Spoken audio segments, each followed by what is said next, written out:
Are you thinking about making a move to the Denver area in the next 7 months? Well, I'm about to tell you the top 7 things you must know before you get started. Let's get on that right now.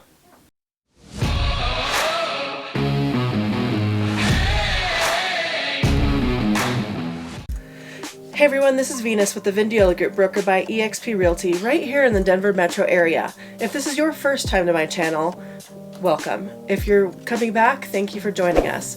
But please don't forget to hit that subscribe button and tap that bell if you want to know all things life in Denver, where to live, eat, sleep, play, and the perfect place for you.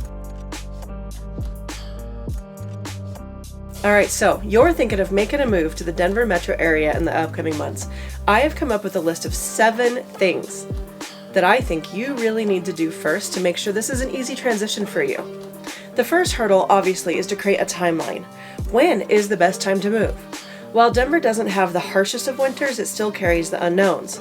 Moving in the winter months can definitely create obstacles that you were not planning for. For instance, just about a month ago, we had a fluke storm with over 2 feet of snow. You were not getting into the state that weekend, let alone your closing or the home that you had scheduled to close. All the businesses were shut down for at least a day. Also, driving your car across the desert, depending on where you're coming from, is a large consideration if you're moving in the summer. If you are, then do you drive at night when the roads are cooler and plan ahead? There are definitely better times to make a move, but sometimes your relocation time frame isn't always your opportunity to choose. So plan ahead with a few contingency plans in the event that there is unexpected weather or delays. Also, do you need to sell your home first? Where do you currently live? What does that timeline look like? Which actually leads me to number 2. Number 2 really is kind of the first step you should take as soon as you know you're moving, but I put it in number 2. Find out who your realtor and lender team are. Who is the boots on the ground helping you find your home if you're not in state? How much can you afford? What does it look like if you have to sell a house first? You should always know your financial picture when making a big move. Do you rent first and get accustomed to the area that you like? In a market like now, I would say that really isn't the best choice because who knows how much higher the prices will go with this increased inflation month over month. And what about interest rates? They're so great right now, but it wouldn't be wise to delay if you did have the opportunity to purchase immediately because those can go up. Find a lender that will review all of your documents prior to giving you an approval. Go through the underwriting so there aren't any expected hiccups that you need to work through. The last thing you want to do is have your house here ready to go to closing and then not find out you're not ready to purchase when you arrive. Make sure you have a reputable local lender in our area and a realtor that will communicate timelines with you effectively. These are your best advocates for those months in between and definitely need to have good relationships with them. This also ties into the timeline. Do you need to have a first paycheck here from the lender requirement before you can close, or do they just need an offer letter? Are you staying with the same company? Well, if you're remote, they need a letter stating that you're 100% remote. These are all things the underwriting department will absolutely need to know. So number 3 is a segue into budget. How much is it going to cost you to move?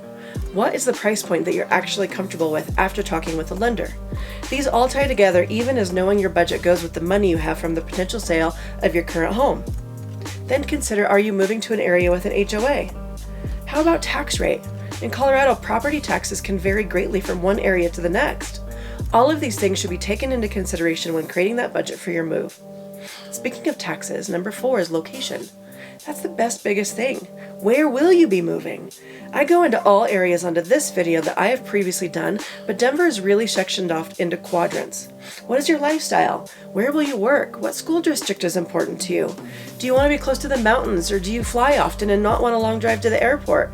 There are a lot of things to consider, and your realtor should be able to help you determine the best areas as well.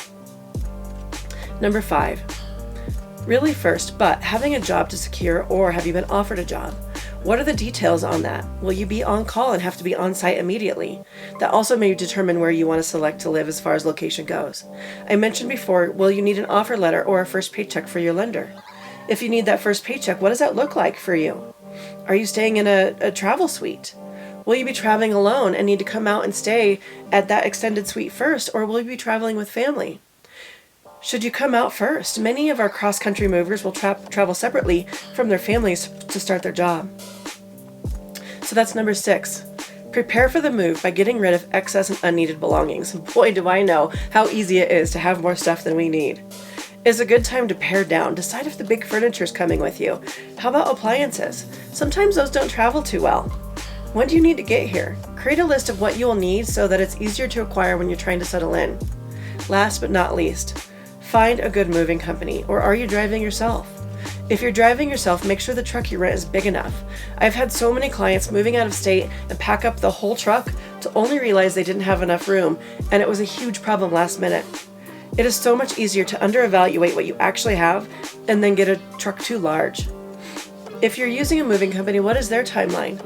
You need to plan ahead and get that booked fast, because otherwise you're left without knowing where your belongings are, or waiting for a week for them to get here when you're moving into your new home. Are they reputable? Do they carry enough insurance? Make sure you ask the right questions and have good protection. Pack your valuables and precious items yourself so you know that you're confident with how they've been packaged.